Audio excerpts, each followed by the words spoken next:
Hello, friends and lovers. Sorry for the random glare from the sun. She's attacking me. It was not there 3 seconds ago. Okay, what is happening? God, this video is already cursed. Today, we are going to be doing my 2024 DNFs. I'm being a little choosy with these. Do feel like I DNF a lot, but a lot of the time it's me like starting something and then deciding like I'm just like not in the mood for it. And so I don't really count those as DNFs because I just like tasted it and was like, yeah, like I could see myself reading this in the future, but you know, right now, not really. So these are books I actually read, like not like a significant chunk, not like over 50%, but I like probably around 20. So I got like a flavor of it and I put it down for a particular reason. So first we're going to go through the 2 books that I have physically. So this is The Wren and the Holly Library. Who is this by? K.L. Lind.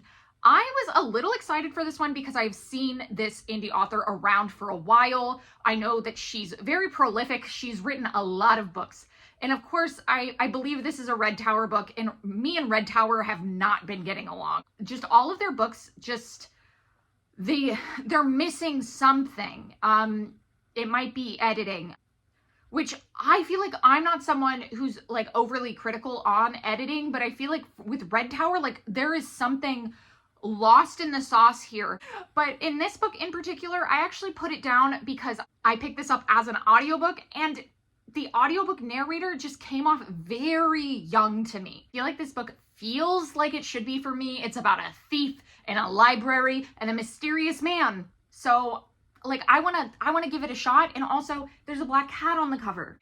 And so I'm supposed to believe this girl's like a badass and even though I believe she's supposed to be in her younger 20s, she just really sounded like a 16, 17-year-old to me, at least audibly. So I do intend to attempt to read this physically at some point. It's not at the top of my list, but I'd like to give it a go again and see maybe if it was the narrator is why I felt like it felt so young to me, but we'll see. The second one that I own that I DNF'd is Faebound, and this book has all of the mechanics that I love, and it wasn't even that I wasn't interested in where it was going. This one also felt like it was like a narrator choice, where the narrator felt like she was portraying a much younger person, and in this one, I believe the heroine's like a little older, and I just didn't feel that. Like it felt very YA narrator to me. And I do like YA, but I just felt like it wasn't serving this particular story well. So I do want to pick it up again because I was like interested in where it's going. And I do think about like particular scenes that happened in this, but I think this was again like a audiobook mistake of mine. Like I should have just read it physically to begin with. So I will correct my mistake at some point, probably a little closer to when the next book's out. Also, like this edition's beautiful, so I don't want to believe that this wouldn't be for me. She was an officer in the Elven army and something occurs that gets her kicked out and then she finds herself in the Fae realm. So of course she now has to deal with all of the Fae politics while also, you know, trying to figure out her life now, and she's also like taking care of her younger sister. So there's things in this that I think should work for me. And I heard that there is a sapphic love interest in this. So I'm very interested in it. But like I said, the narrator was just not serving the story for this one for me. And then the next book I DNF'd was Lights Out. I've seen this go everywhere and I'm sure it's fine. And what I read of it was okay, but I just felt so just okay about it. And it followed a nurse and her weird obsession with like masked men. So if you've ever been on TikTok and have seen like masked men try to be sexy, she's like into that and she becomes like obsessed with this masked man, like this specific masked man, I think. I don't know, like I just like, I didn't have any feelings while I was reading it. So I was like, okay, like why keep going if I'm not like, I don't know, like I felt like I was going to give it 3 stars. And so I just put it down. The next book is My dumbass said the wrong name. of a different book that also had Ravenous in the title. I meant to say this Ravenous Fate.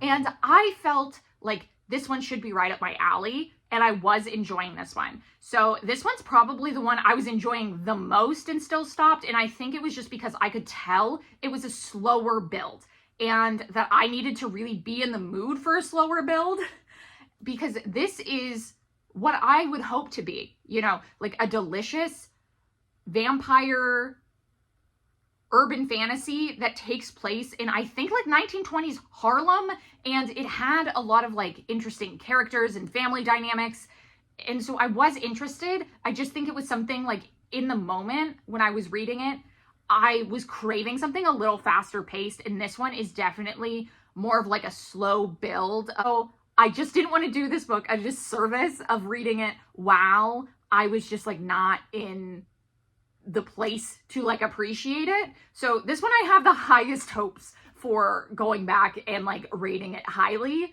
So let's hope I can get to that one in 2025. And we're getting more to the ones I have more negative feelings about. So I had Frost by C.M. Crawford.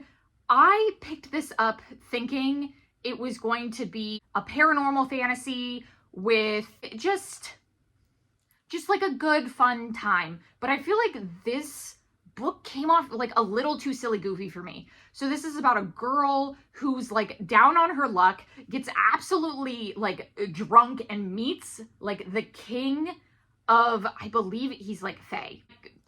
He's king of something and he's important, and she meets him when she's drunk, and he knows that she's like important to their kingdom, but she's like been kicked out by her family.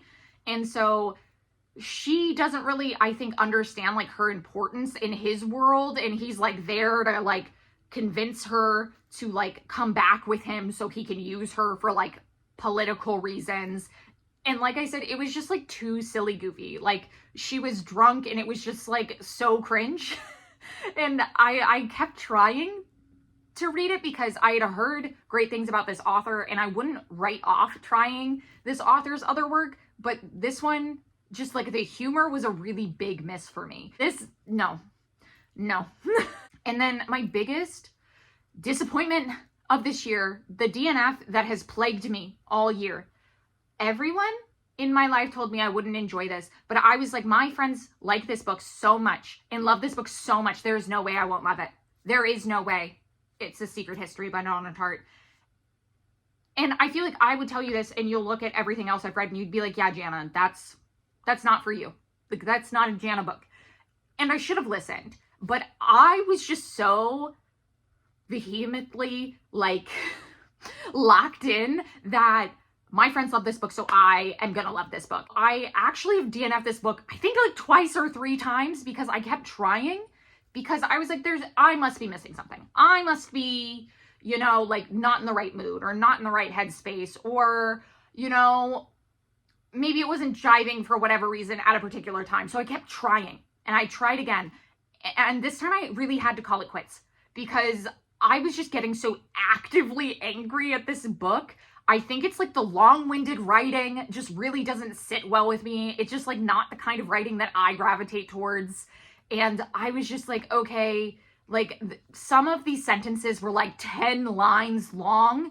And like, I'm sure while grammatically correct, I just don't care. Like at some point it's long-winded. And also like this follows a boy that is so off-putting that I was like, I don't think I'm ever gonna root for him. I just like didn't like him. And being in his head was a chore. And so I got about 100 pages in and was like, okay, like I'm actively like upset while reading this, because I have told myself that no, there is no way I'm not gonna like this. I just need to put more effort in, be okay reading like a different style of writing or whatever, but no, no, Donna Tartt is not for me. I think I need to move on from her. I need to not think that this is what needs to happen in my life. And I wish it was, because I always want to love things that other people love. Like I truly go into everything with like a big heart and wanting to love something, and this just like really sadly wasn't it for me and was like actively making me upset because I wasn't loving it. So yeah, so this one just, it's a no for me, dog.